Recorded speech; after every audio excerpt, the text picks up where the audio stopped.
నా పేరు నాగూరువలి చిలకలూరుపేట నుంచి మాట్లాడుతున్నాను. ఈరోజు టాపిక్ ఏంటంటే సంపన్న జీవితం కోసం డబ్బు నియమాలపై పట్టు సాధించండి. సంపన్నమైన జీవితాన్ని సాధించటానికి డబ్బు నియమాలపై పట్టు సాధించడం చాలా ముఖ్యం. మీ ఆర్థిక అక్షరాస్యతను మెరుగుపరుచుకోవాలని చూస్తున్నారా?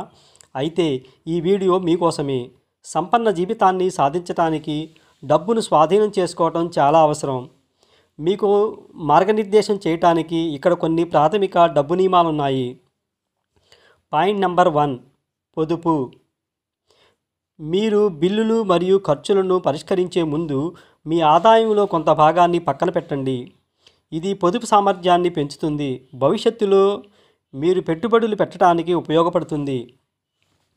పాయింట్ నెంబర్ 2, మీ స్తోమత కంటే తక్కువగా జీవించండి. మీరు ఎక్కువ సంపాదిస్తున్నప్పుడు మీ జీవనశైలిని అప్గ్రేడ్ చేయడం మీకు ఉత్సాహాన్ని కలిగిస్తుంది. అయితే పొదుపు అనేది దీర్ఘకాలిక సంపదను ఆదా చేయడంలో మరియు పెట్టుబడి పెట్టడంలో మీకు సహాయపడుతుంది. పాయింట్ నెంబర్ 3, బడ్జెట్ను రూపొందించండి. మీ ఆర్థిక నియంత్రణను పొందటానికి మీ ఆదాయం మరియు ఖర్చులను ట్రాక్ చేయండి. ఈ సమాచారంతో అనవసరమైన రుణాన్ని నివారించగలుగుతారు. పాయింట్ నెంబర్ 4, తెలివిగా పెట్టుబడి పెట్టండి. Stocks, bonds, real estate, compound interest ఇచ్చే సిప్ లాంటి వాటిల్లో పెట్టుబడి పెట్టండి. కాబట్టి తెలివిగా పెట్టుబడి పెట్టడం ప్రారంభించండి.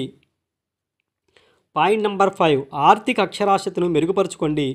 మీ ఆర్థిక అక్షరాస్యతను మెరుగుపరిచే పుస్తకాలను చదవండి. దానికి సంబంధించిన కోర్సులను తీసుకోండి. పెట్టుబడి వ్యూహాల గురించి ఎప్పటికప్పుడు తెలుసుకుంటూ ఉండండి. పాయింట్ నెంబర్ 6, తర్కం ఆధారంగా ఆర్థిక నిర్ణయాలు తీసుకోండి. అనవసరపు ఖర్చులను నివారించండి. మీ ఆర్థిక లక్ష్యాలకు కట్టుబడి ఉండటానికి ఈ 6 సూత్రాలు మీకు సహాయపడతాయి.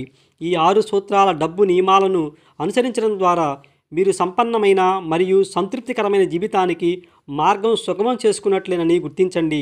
వీక్షించినందుకు ధన్యవాదాలు. ఈ వీడియో మీకు సహాయకరంగా ఉంది అనిపిస్తే లైక్ చేయండి.